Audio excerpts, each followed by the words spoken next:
Listo. ¿Ven la primera diapositiva?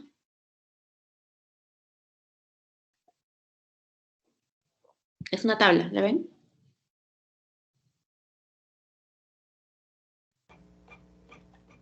Sí, doctora. Sí. Aún Ya. no, doctora. ¿No? Yo no veo.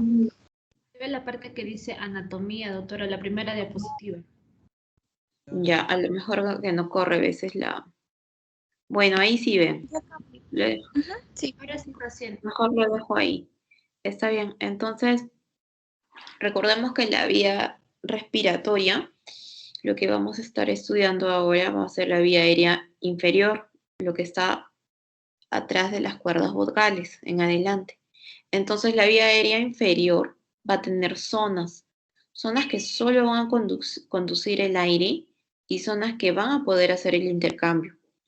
Las zonas que conducen el aire empiezan en la tráquea, bronquio, bronquiolos, bronquiolos terminales. Hasta ahí es la vía conducción. Y son varias divisiones, son 16 divisiones que hacen todo lo que es la conducción del aire.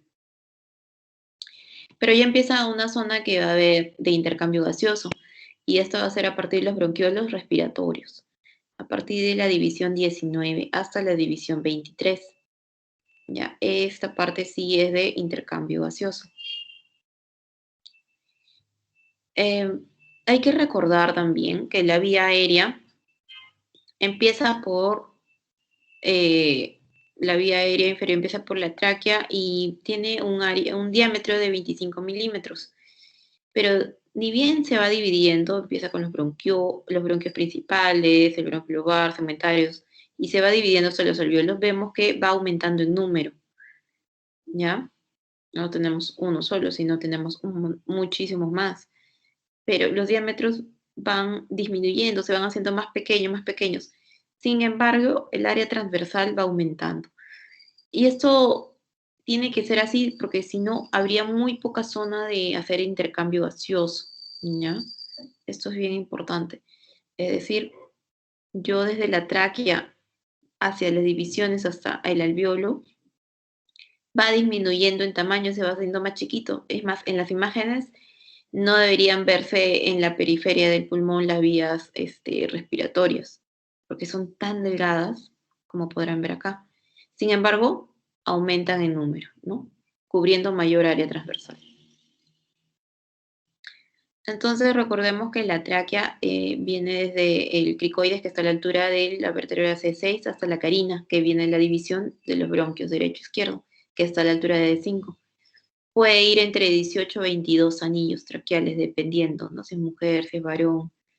Y más o menos una longitud entre 10 a 15 centímetros. Luego vamos a tener el bronquio principal derecho, que es la carina, y viene después la división.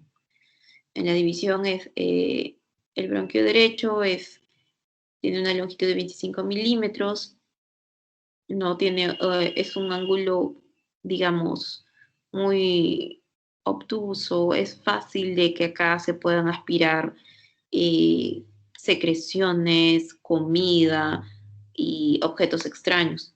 En cambio, en el bronquio principal izquierdo tiene un ángulo un poco más agudo, la longitud también es mayor. Entonces, esto es importante porque cuando estamos ante un niño que se ha pasado algo y empieza a silbarle el pecho, o sea, a tener sibilantes o secreciones, le tomamos una placa de tórax y siempre pensamos que puede ser en el lado derecho. Lo mismo los vómitos que puede tener un paciente y las aspiraciones de los vómitos pueden ir con mayor frecuencia al lado derecho. Incluso los cuerpos extraños, ¿no? Como por ejemplo este paciente que se pasó una dentadura, ¿no? Lo podemos ver alojado en el lado derecho. Entonces, cuando haya pacientes de repente hospitalizados, que han tenido episodios, que tienen trastorno del sensorio,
Doctora.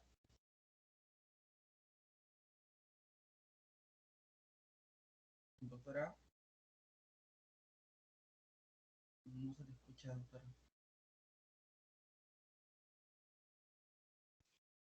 Se cortó, ¿verdad? ¿En qué parte se quedaron?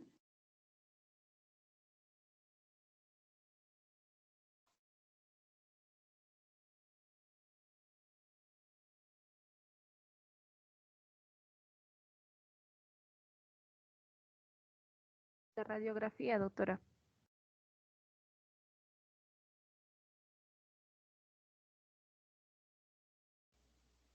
Estaba tratando de explicar lo que es tráquea bronquios principales.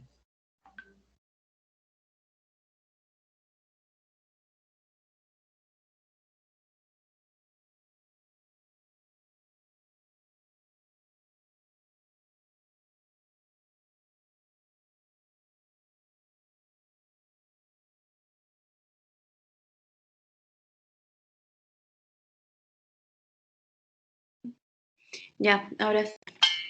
¿Escucharon la explicación de la radiografía de tórax? No, doctora, es lo que ahí se le cortó. Ah, justo ahí, ya. En esta placa de tórax, ya podemos, posterior anterior, podemos apreciar en la región iliar derecha que hay este artefacto. Bueno, es una dentadura, es un paciente que comiendo se tragó la dentadura. Y justo se va para el lado derecho, ¿no? Que es más fácil que se vaya a aspirar. Entonces, cuando tengan pacientes, por ejemplo, hospitalizados, que tengan antecedentes de trastornos de sensorio, que sean pacientes que tengan traumatismo encefalocranianos, es decir, que de repente tengan algún tipo de dependencia, tengan ayuda a comer, que no estén conscientes, incluso aquellos que son alcohólicos, que estén en ese momento con estén en ese momento justo hayan tomado y todo y tienen antecedente de un vómito y de pronto empieza a tener distrés respiratorio, tos, empieza a bajar la saturación de oxígeno, hay tirajes intercostales, claviculares. Entonces pensar que el paciente ha tenido una aspiración del vómito y se ha ido hasta el pulmón. ¿Y qué pulmón yo pienso? En el derecho.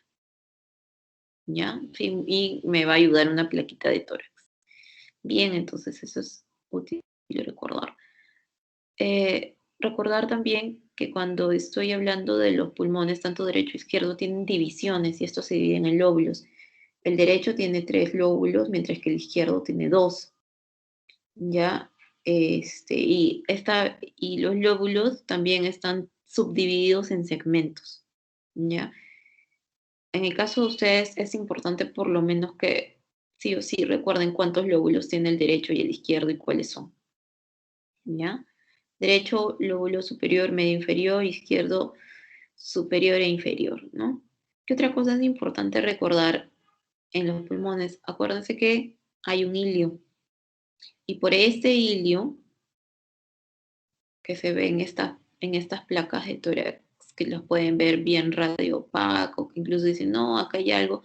No, esto es normal ver. ¿Por qué? Porque por acá van a pasar vasos sanguíneos, hay bronquios, hay nervios, hay linfáticos. Entonces va a estar bien vascularizado también por aquí y por eso es que se ve radiopaco, ¿no? Eso es lo normal. Entonces recuerden esto, los cilios muy vascularizados, con nervios, tienen ganglios, bronquios. Entonces es importante recordarlos.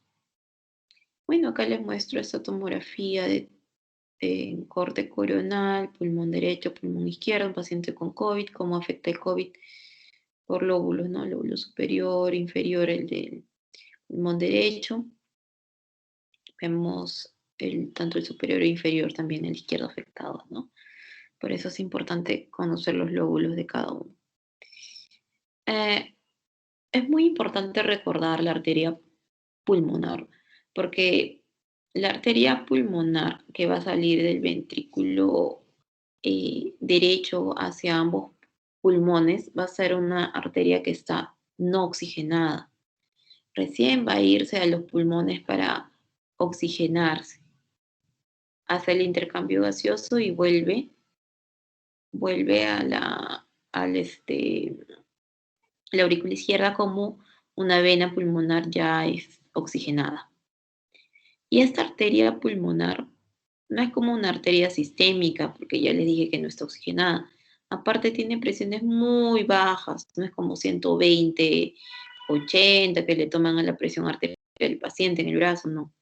Estas tienen mucho más bajas las presiones y tienen flujos también más bajos, y esta presión de la arteria pulmonar nunca debe ser igual a la presión que nosotros le tomamos al paciente en el brazo, porque si es así, supongamos que esta arteria pulmonar empieza a hacer una hipertensión pulmonar, lo cual existe, entonces el intercambio gaseoso va a ser cada vez más difícil, porque no va a poder pasar bien esta sangre, ¿no? Para hacer el intercambio y volver. Entonces lo que va a ocasionar es que haya un acúmulo de sangre en el mismo tronco de la arteria pulmonar, tal vez afectando incluso el corazón del lado derecho, y pueda provocarse lo que se llama un cor pulmonar y dar como consecuencia una insuficiencia cardíaca. Que sí podemos ver hipertensión pulmonar en pacientes, claro. Hay enfermedades respiratorias crónicas que sí ocasionan este tipo de patologías, ¿no?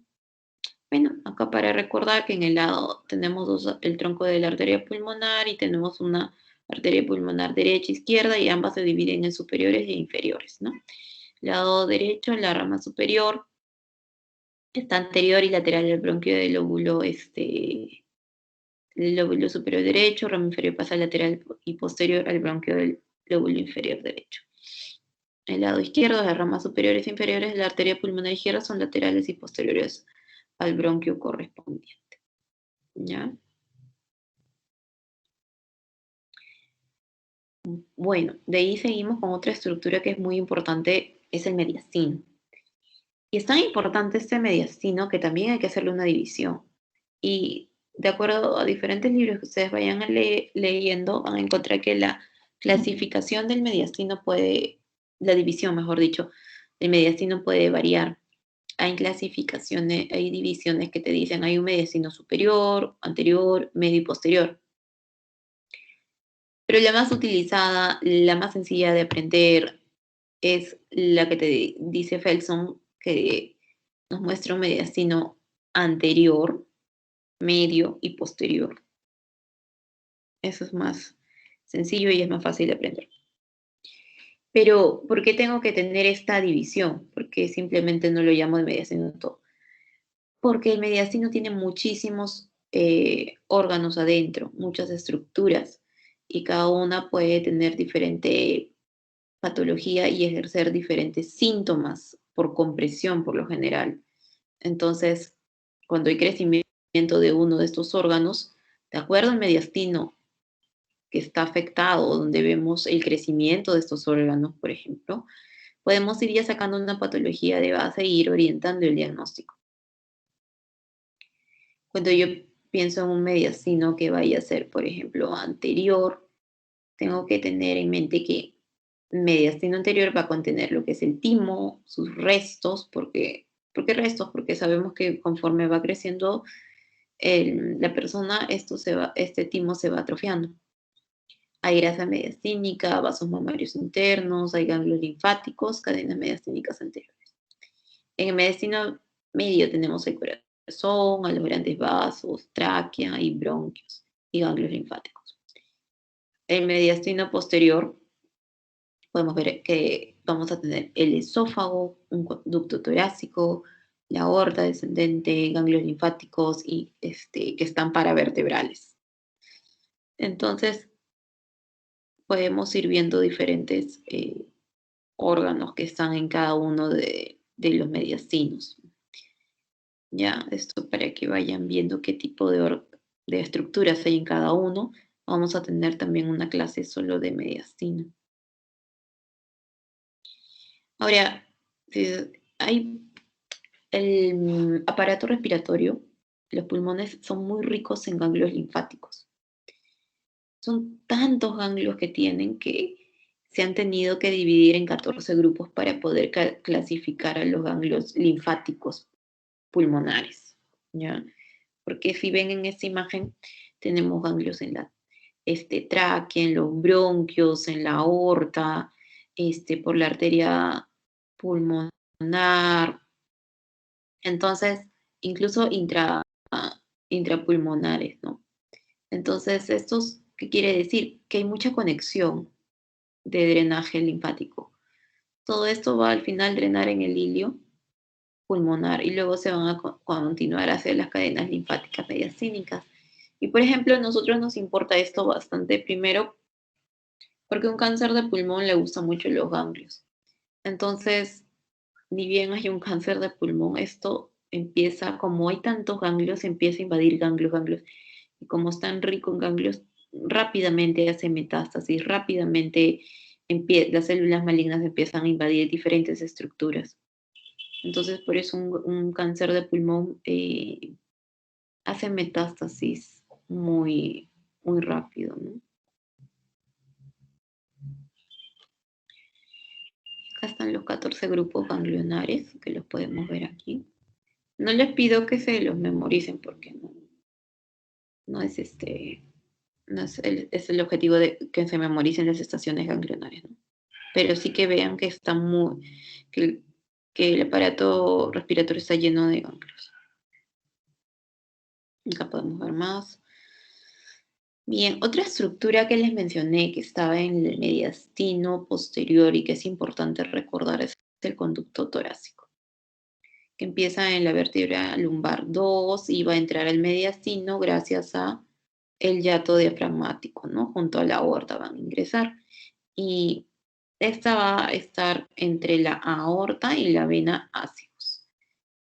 Y luego va a drenar en la vena subclavia y yugular interna. Entonces, ¿por qué es importante? Porque a veces puede haber traumatismos, puede haber invasión de células malas, o puede haber unas cirugías que afecten el conducto torácico, entonces está lleno de linfa, ¿no? Entonces lo que se va a generar es un quilotórax, o sea, en vez de que haya un derrame pleural de líquido, va a ser linfa, ¿no? Que va a estar ahí, ¿no?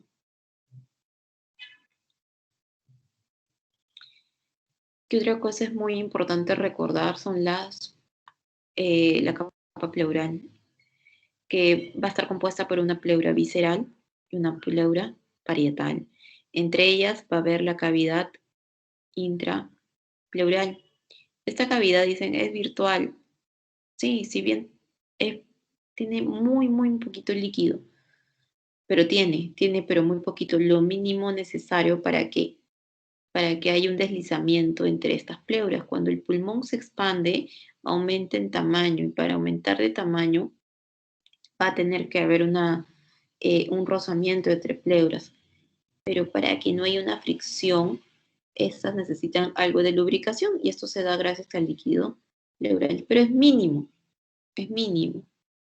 Entonces, no, es lo que se necesita para que haya este deslizamiento. Pero por diferentes motivos, este líquido se puede ir aumentando. Entonces se puede ir aumentando y puede irse acumulando en recesos o en zonas de declives. Y las zonas de declives que tenemos por acá son, por ejemplo, los recesos o senos, también los llamamos senos costos diafragmáticos, o los senos costos mediastínicos, ¿no? Se tiende a acumular el agua por ahí.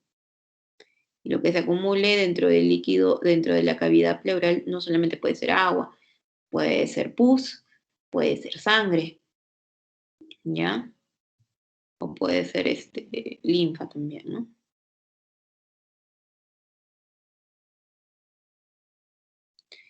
¿Qué otra estructura es muy importante recordar? El diafragma.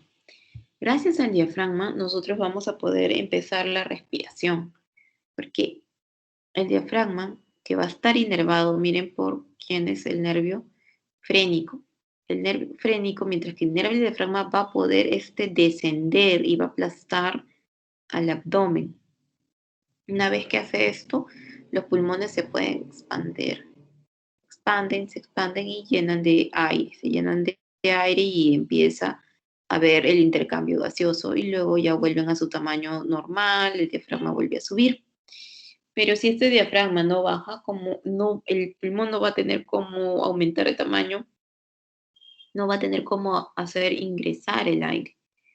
Entonces, por eso es que es muy importante que el diafragma vaya a trabajar. Entonces, además, el diafragma tiene agujeros o hiatos por donde van a ingresar diferentes estructuras del abdomen hacia la cavidad torácica, como el aorta, el esófago, la vena cava inferior. Entonces, un músculo muy importante para la respiración es el diafragma, ¿ya? Sin esto es muy difícil que se vaya a hacer un inicio de trabajo respiratorio normal. Bien, hasta ahí preguntas.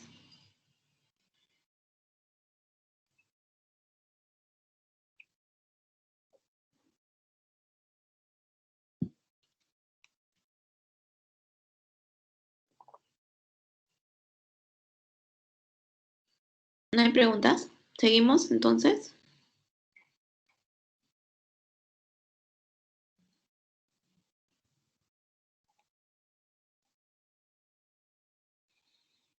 ¿Sí?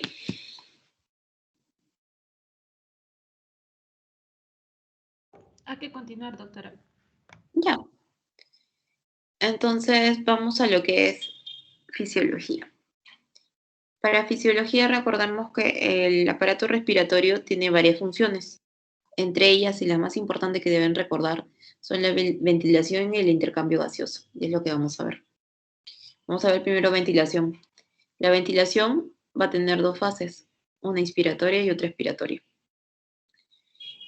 Esta fase de inspiración, de acuerdo a este gráfico de volumen-tiempo, podemos ver que el tiempo en la inspiración es menor al tiempo de la expiración. ¿Pero por qué se puede dar esto? Acá tenemos un resumen de los músculos inspiratorios y expiratorios. En los músculos inspiratorios vemos que tenemos productores de la fase, mientras que en los expiratorios no. Es decir, yo necesito que alguien empiece esa fase y a la cabeza el diafragma. ¿Ya? Entonces, puede estar ayudado de los intercostales externos. Pero si mi diafragma falla, es muy difícil que el intercostal externo vaya a hacer el trabajo solo. Luego, vemos que, bueno, en la expiración no hay productores de fase. ¿Ya? Y ahora vamos a ver por qué. También vemos que hay otros músculos que les llaman facilitadores o accesorios. Estos músculos que ven acá se pueden utilizar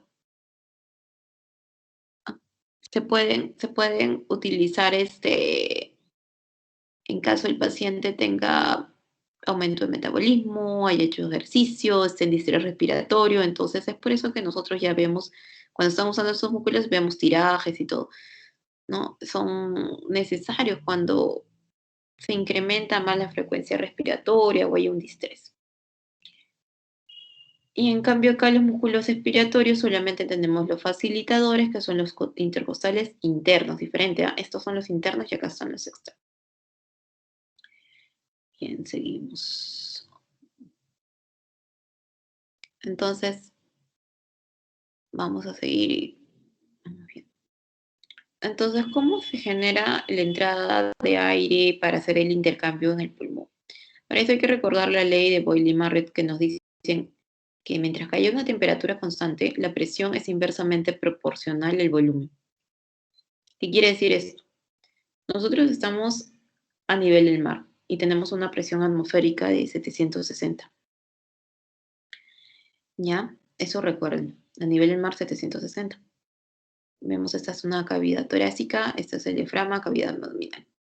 Entonces acá hay un ejemplo. Por ejemplo, el paciente está en reposo, no está ejerciendo todavía trabajo respiratorio y mantiene una presión atmosférica igual que afuera, ¿no? 760, dentro de su pulmón 760.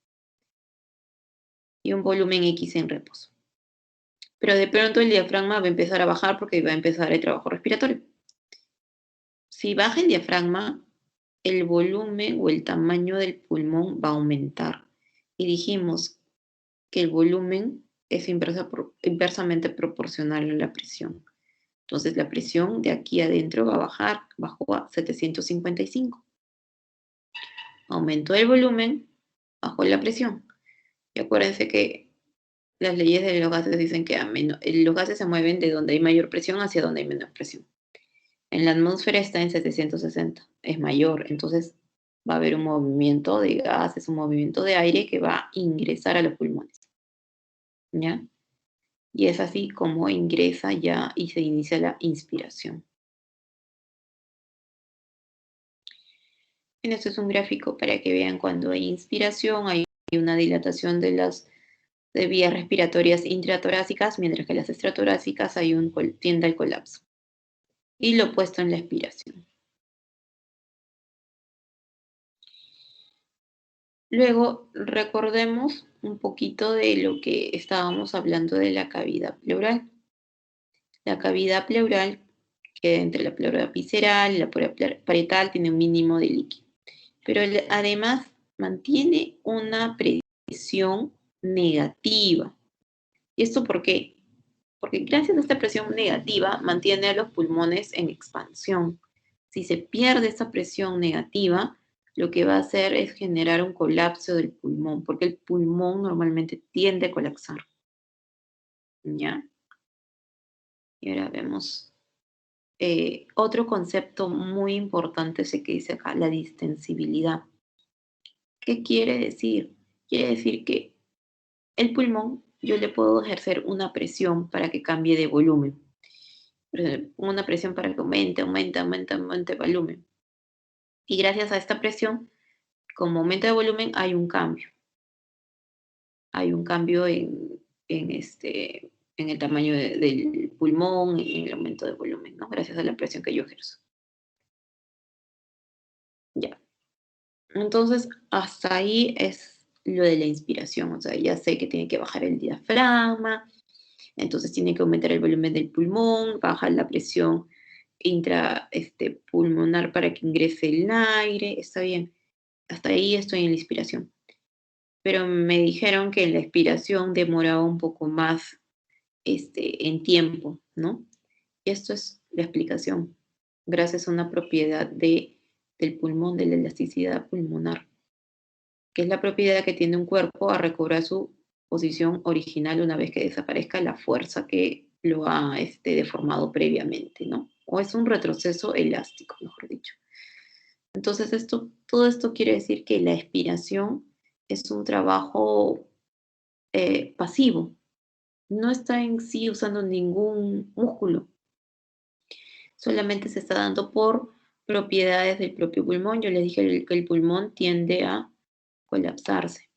Entonces, lo único que está haciendo es hacer lo único que se está haciendo es ver cómo es sus propiedades del pulmón, está regresando a su forma normal. Entonces, como no tiene extra ayuda, demora un poco más, por eso es que la expiración puede ser más prolongada que la inspiración.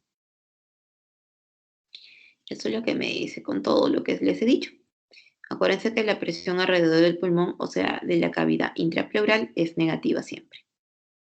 Entonces yo voy a empezar a hacer la inspiración. Estos son los volúmenes del pulmón. Voy a hacer inspirar. Entonces la presión de alrededor del pulmón se va haciendo más negativa, se va bien negativa, para que se abra más el pulmón. Voy aumentando el volumen pulmonar, se va haciendo más negativo, aumentando. Voy abriendo más todos los alvéolos que puedo. Pero no es que eternamente va a insuflar el pulmón. Va a llegar a un punto que ya no va a dar más. Y lo único que le queda es retornar a su estado original, ¿no? Por el retroceso elástico. Y vuelve al estado normal, saca volumen, la presión alrededor del pulmón se hace menos negativa, ¿no? Eso es lo que quiere decir todo este gráfico. Eso también. Otros conceptos muy importantes recordar son los volúmenes pulmonares. ¿Para qué? Porque me ayuda a comprender, mejor dicho, las pruebas de función pulmonar y comprender ciertas patologías también. Llamamos volumen corriente al volumen que respiro estando en reposo, viendo tele, estudiando. Esto es inspiración, expiración, expiración, expiración. Dicen que es 0.6 por kilo de peso en mililitros, ¿no? Entonces, esta es una respiración corriente, normal.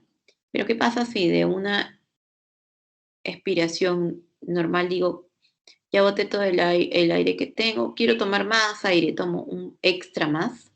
Ese extra más el volumen de reserva inspiratorio. Y luego digo, bueno, ya tomé bastante aire, tomé aire, ya luego lo saco, pero quiero sacar lo máximo que pueda. Y este máximo que saco es el volumen de reserva expiratorio. ¿Ya? Y luego vuelvo a mi volumen corriente. ¿Qué otro volumen es necesario que recuerden? Ese volumen residual. Nosotros nunca vamos a quedarnos sin aire en los pulmones. Siempre va a haber un volumen de aire que se va a quedar ahí, que yo no lo voy a poder sacar, que va a quedar en el pulmón. Y este volumen residual es difícil de poder medir, pero es necesario medir para ciertas enfermedades, para diagnosticar ciertas enfermedades. Esto se va a medir mediante unas pruebas de función pulmonar que se llama pletismografía. Entonces, ¿pero para qué me es útil aprenderme todo esto? Por ejemplo, hay pacientes que han fumado antes y ahora vienen por tos, por falta de aire, entonces, y les sirve el pecho. Entonces, estos pacientes probablemente tengan lo que se llama EPOC. ¿Qué hace el EPOC? Hace que haya mucho volumen residual dentro del pulmón, un volumen extra que no va a poder sacar, que no va a poder hacer intercambio gaseoso, no va a poder hacer nada. Entonces, en ellos, por ejemplo, ya no es 1200 mililitros, sino de repente puede hasta abarcar un poco más, de repente ya son 2 litros de volumen, entonces son 2 litros que ya no va a poder movilizar. Y eso es una incapacidad que va a llegar a ellos cuando quieran hacer ejercicio, porque acuérdense que cuando quiero hacer ejercicio necesito movilizar más aire que entre y salga, entonces empiezo a hacer volumen de reserva inspiratorio, volumen expiratorio y todo. Pero si acá hay el volumen de residual que yo no lo puedo mover ha aumentado, entonces no van a poder hacer un buen adaptación al ejercicio ellos, pues, ¿no? Entonces va a generar problemas. Eso es importante conocer los volúmenes. Bien, y seguimos con otros conceptos que es el espacio muerto anatómico, que es aquel espacio que no va a participar en el intercambio gaseoso, como cual tráquea, por ejemplo. Sabemos que ellos no hacen intercambio gaseoso, los bronquios principales tampoco. Y es más o menos unos 150 mililitros. Espacio muerto alveolar, hay otro concepto que dicen que son los alveolos que no están perfundidos de intercambio. Todo el tiempo no tenemos alveolos que estén bien abiertos haciendo intercambio, no, porque a veces estamos en reposo y no es necesario. Hay algunos que están colapsados y no hay problema, es algo despreciable en aquellos que son sanos. El problema es cuando ya están con enfermedad respiratoria, ¿no? Crónica más que nada. El espacio muerto fisiológico es la sumatoria de estos. Pero el más importante que deben recordar, el espacio muerto anatómico. Espacio que no hace intercambio gaseoso de 150 mililitros.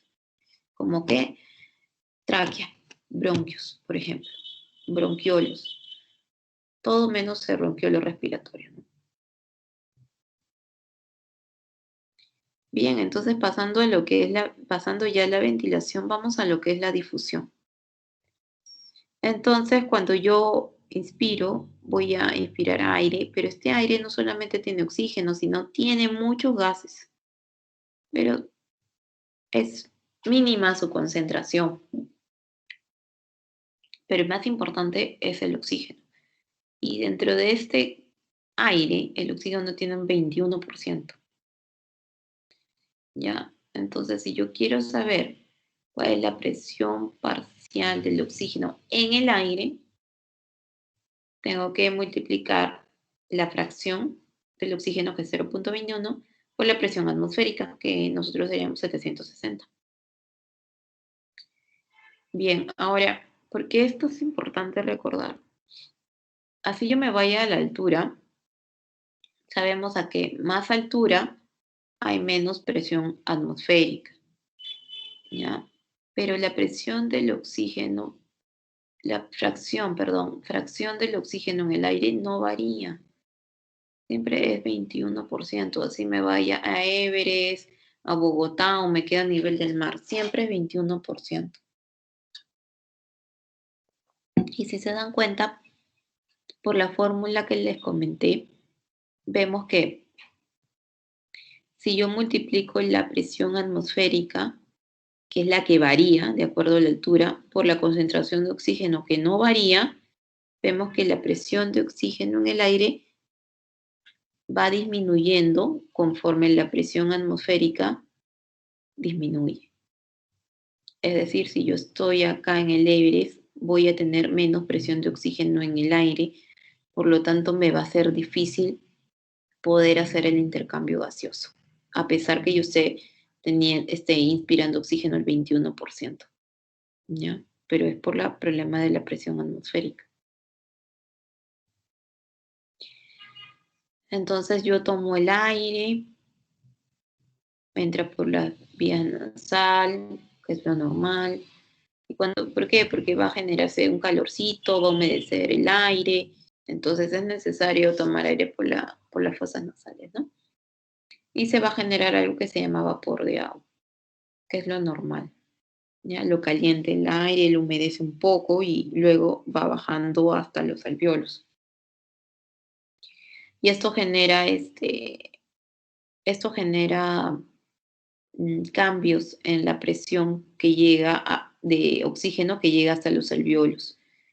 Va disminuyendo. Si, por ejemplo, yo aquí tomé aire, acá vamos a ver, a nivel del mar, tomé aire, inspiré 159 de presión de oxígeno en el aire, 159 milímetros de mercurio. Conforme va a ir topándose con diferentes gases, por ejemplo, va a ir disminuyendo. ¿Ya? Es normal. Hasta que llega al alvéolo, y en el alvéolo ya no es 159, sino es, por ejemplo, 100. Pero es lo suficiente como para hacer el intercambio gaseoso. Entonces ya tomé el aire, se fue hasta el alvéolo, y en el alvéolo también encuentran otro gas, que es es el dióxido de carbono. Ya, acá está mi alvéolo, con mi oxígeno, mi dióxido de carbono. Por acá va a haber un capilar que viene de toda la vía sistémica, con poco oxígeno viene. Viene a hacer intercambio para que le den oxígeno y salga bien oxigenado y de nuevo se vaya a la vía sistémica. Y acuérdense que por la ley de gases, donde hay mayor presión se va donde hay menor presión. Entonces, la presión del oxígeno se va a movilizar de esa manera, como que en el alvéolo hay un montón, se va a ir a donde hay menos, que es el capilar. Y es así como empieza a hacerse la difusión. Que se puede ver alterado, claro. Y para eso FIC nos hace una ley, una fórmula que nos ayuda a ver qué está fallando, ¿no? Por ejemplo, acá le pone que la difusión va a aumentar si es que hay una buena diferencia de presiones entre acá el alvéolo y el capilar, si es que hay una buena superficie de intercambio, ¿no? Si los alvéolos no están rotos, si no tienen nada los alvéolos, pueden hacer un muy buen intercambio.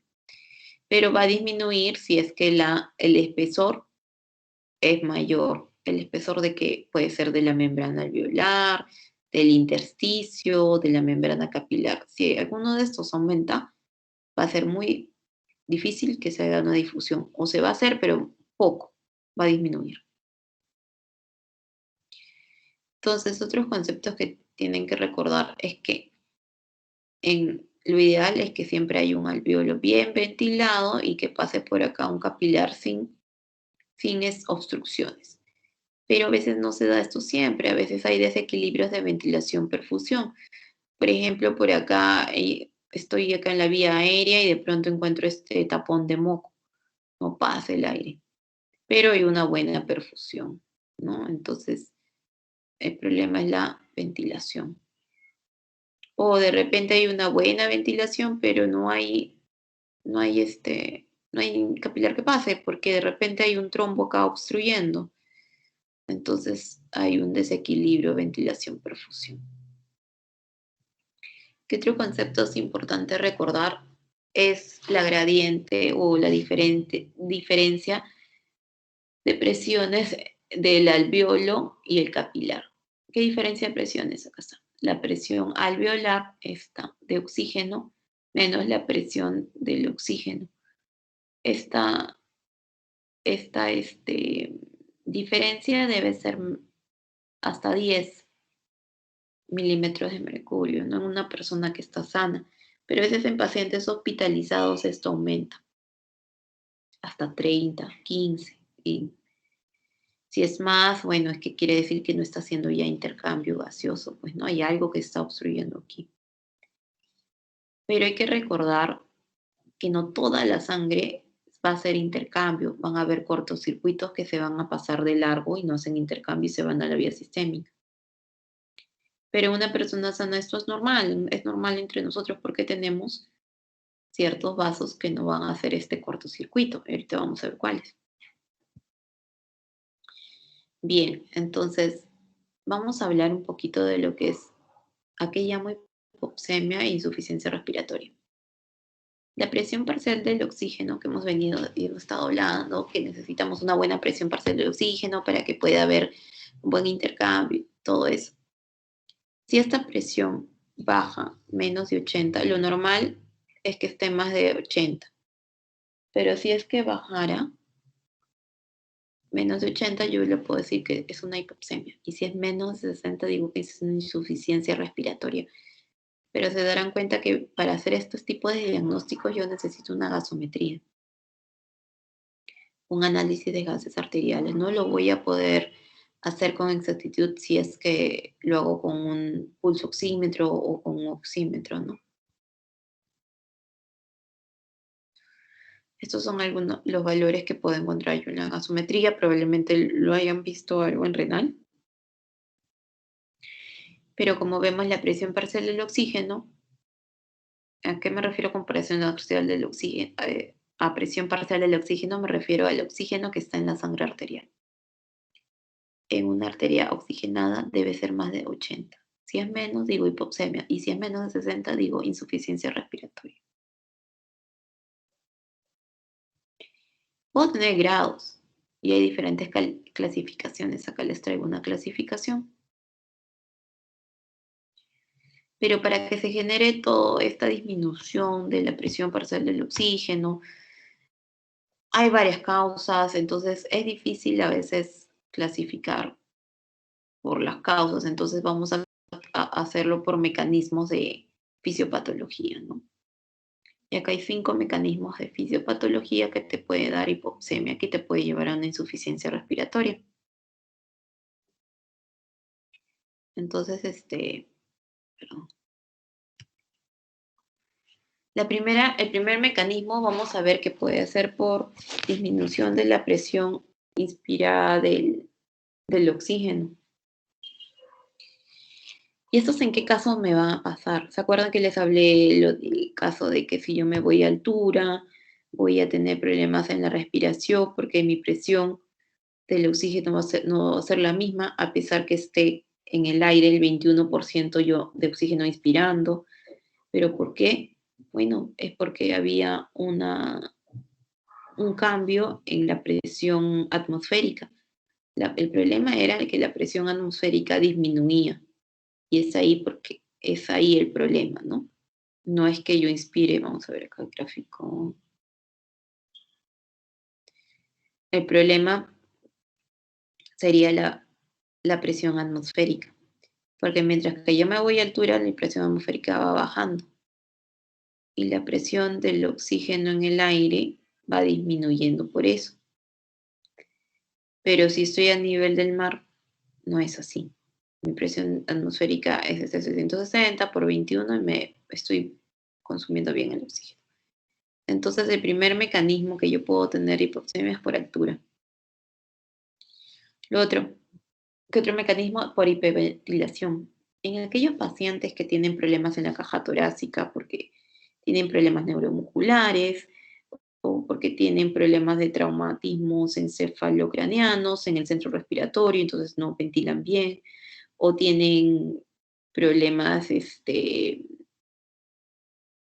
más que nada en la caja torácica en sí, ¿no? O sea, mi pulmón en sí, mi tejido pulmón en sí puede estar bien. El problema es la caja torácica que no se moviliza, por así decirlo. Entonces no boto lo suficiente dióxido de carbono. Entonces, este mecanismo, yo en la gasometría lo que voy a ver es que aumenta la presión del dióxido de carbono. Esto va a ir aumentando, aumentando, aumentando, ¿no? Ese es el problema con la hipoventilación. ¿Qué otro mecanismo hay? Problemas en la difusión. Gracias a la fórmula de Fick, que ya la vimos anteriormente, les comentaba, esta fórmula me decía dónde podía haber un problema que pueda generar difusión.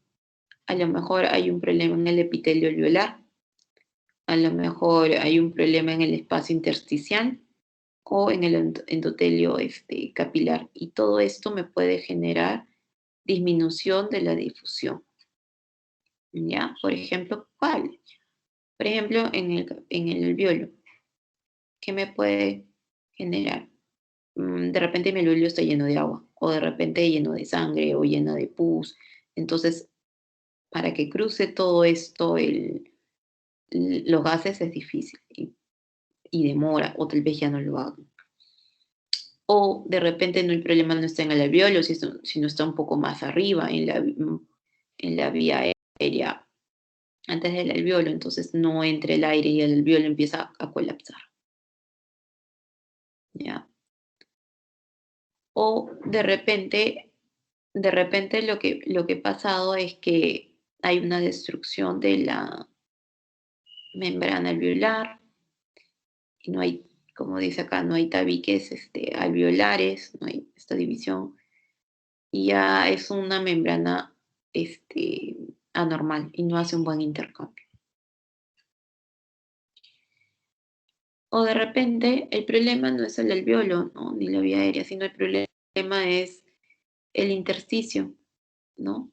El intersticio que es por el espacio por donde va a ir a la difusión del oxígeno.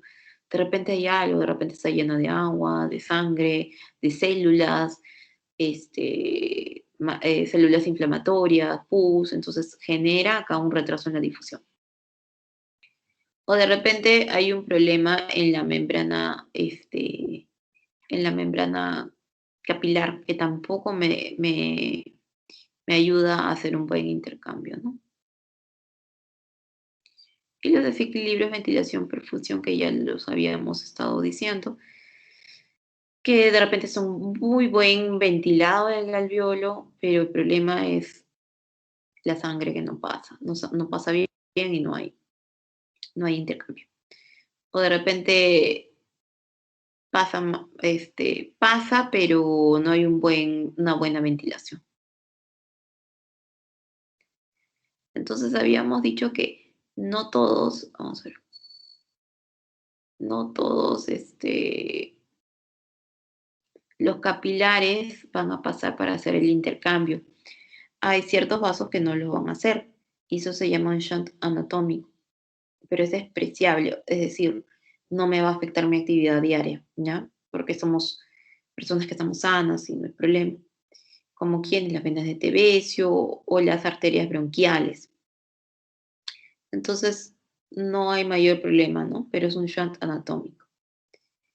Pero, ¿qué pasa cuando este shunt anatómico aumenta? Si digo que era un 4% del gasto cardíaco, digo, bueno, este paciente tiene una enfermedad de base y ya no tiene un shunt de 4%, sino tiene un shunt de, no sé, 20%. ¿Pero por qué? Bueno, primero porque de repente tiene colapso de alvéolos. diferentes motivos, puede haber de telectasia, que es el colapso alveolar, o de repente tiene un edema pulmonar, o de repente tiene un síndrome de estrés respiratorio, o de repente el problema está en el corazón, que a lo mejor hay una comunicación intraauricular y la sangre que no está oxigenada se va del corazón derecho, se va de frente al corazón izquierdo y así sale, ¿no? Entonces, esto simplemente dando oxígeno no va a revertirse. Hay que ver la causa de fondo y hay que corregirlo, porque dando oxígeno no va a haber respuesta a seguir con insuficiencia respiratoria. Y bueno, en esta tabla resume lo que les he estado mencionando. Y sí es importante que recuerden que en los shunts no hay respuesta al oxígeno a menos de que se arregle el problema de fondo, ¿no? Bueno, preguntas.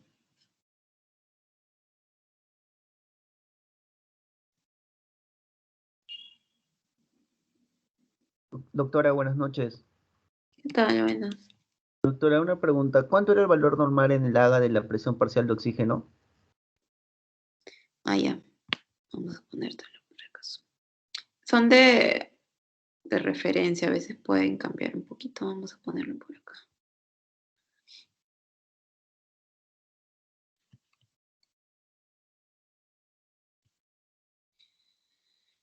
Acá tienen algunos valores de referencia, ¿no?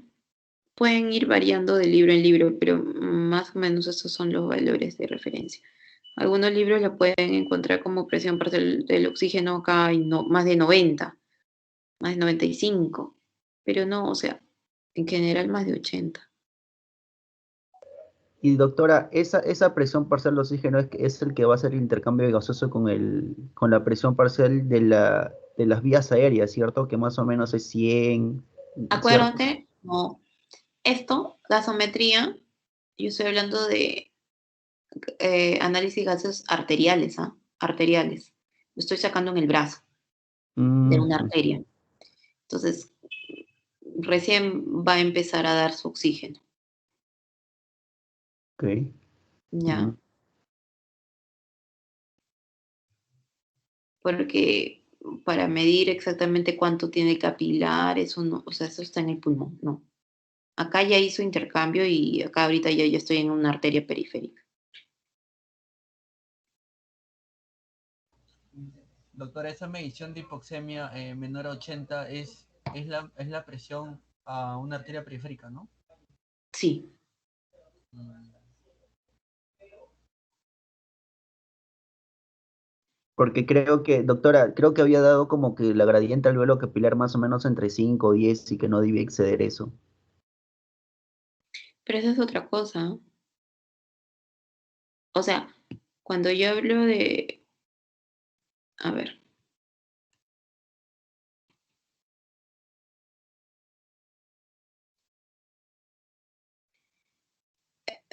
¿cuál era la duda que me dijeron? Ahí esa. Sí, esa. ¿Cuál? La diapo que está mostrando, doctora, gradiente O sea, alveolo. supuestamente acá ya salió, ¿verdad? Sí, Ya salió el capilar bien oxigenado,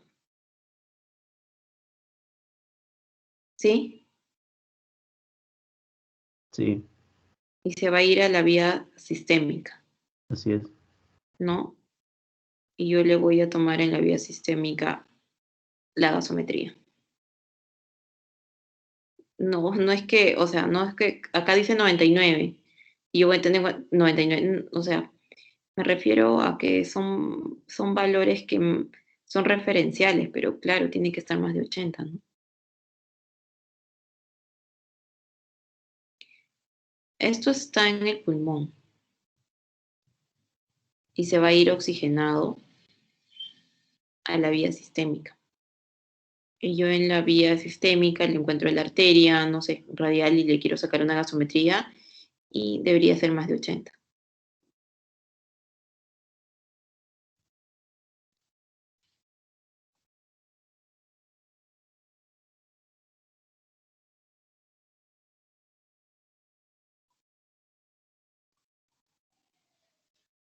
¿Sí? Sí, sí, doctora. Sí entiendo. Ya. Bien, más preguntas.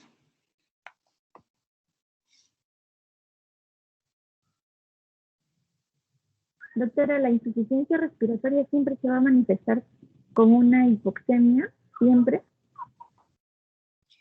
La insuficiencia respiratoria es una hipoxemia. Yo hablo de hipoxemia cuando es menos de 80.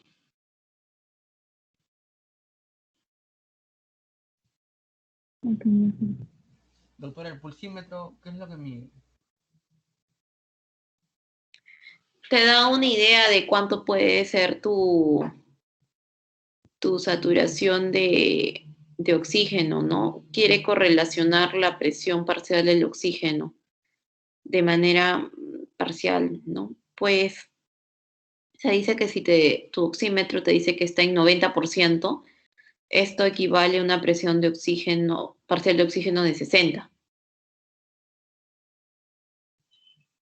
Es de alguna manera algo indirecto para saber cómo está la presión parcial del oxígeno, ¿no?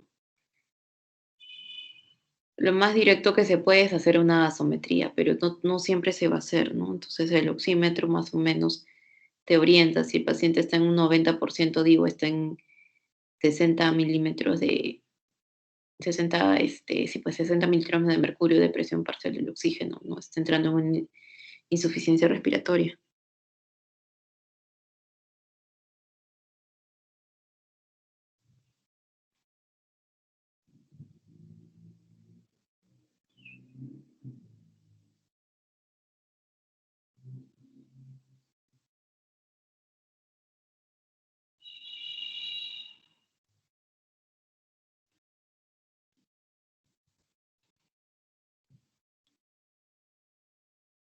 Ujú. Más preguntas. Doctora, ¿qué se entiende como FIO2? FiO2 es la fracción inspirada de oxígeno. Por ejemplo, acá.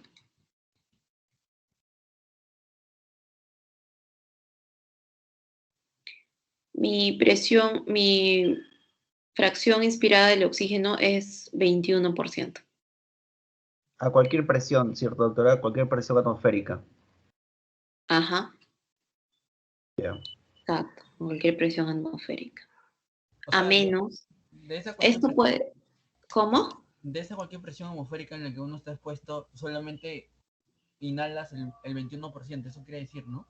Ajá, que dentro del aire el oxígeno. No es que inhalo solo el 21% del aire, no. El oxígeno está presente en el aire en un 21%. Pero esto, ¿cuándo puede variar? Por ejemplo, ¿alguna idea? ¿Cuándo puede variar este 21%?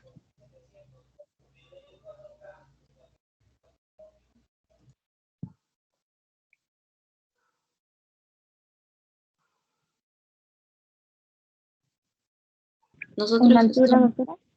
No, porque en altura igual sigo ¿Bajo el respirando. mar, doctora? ¿En qué? ¿Bajo el mar?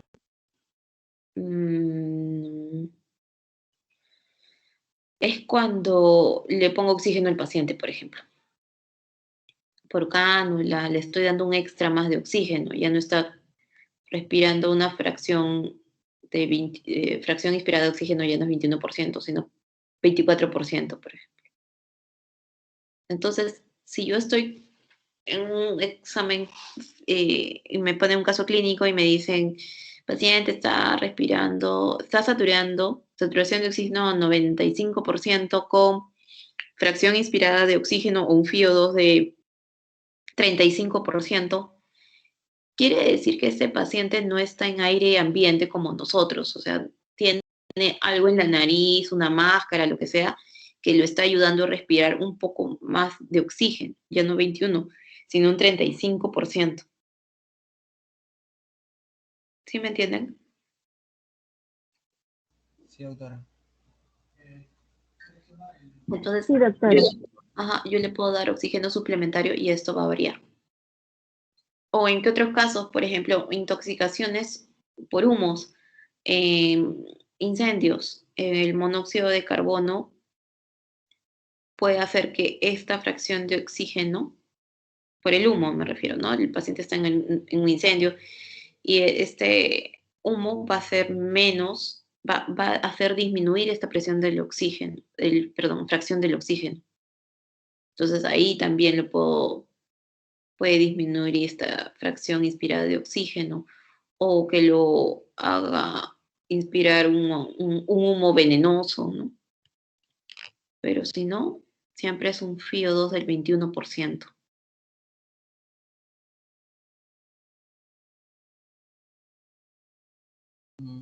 Doctora, cuando usted mencionó presión negativa en el tórax, hace referencia a que su presión normal ha disminuido, ¿verdad?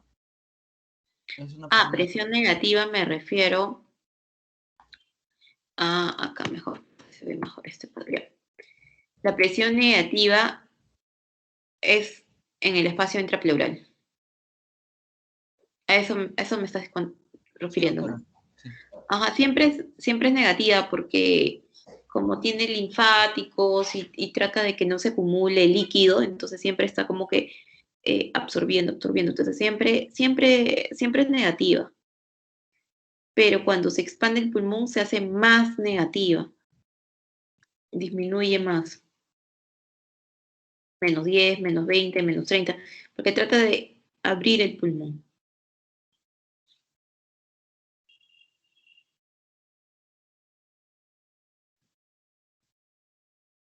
Está bien.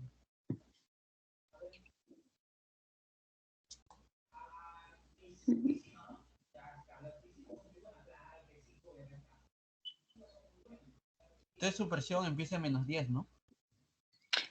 Sí, son valores referenciales, pues puede ser -5, pero esto es para que se den cuenta que se va haciendo, se negativiza más, se aleja más del cero.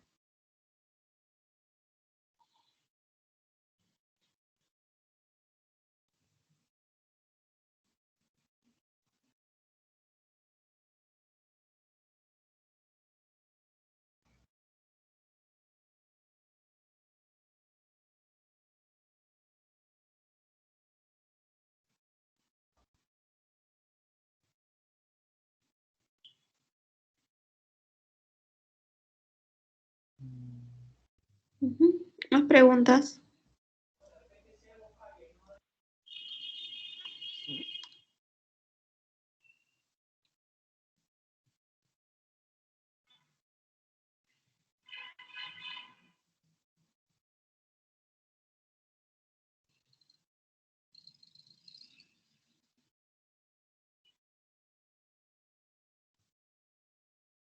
Creo que todo está claro, doctora. Ya. Bueno, entonces por ahora lo dejamos aquí. Ya si hay alguna pregunta me comunican a través de la delegada. Entonces, por hoy en teoría eso sería todo, pues chicos.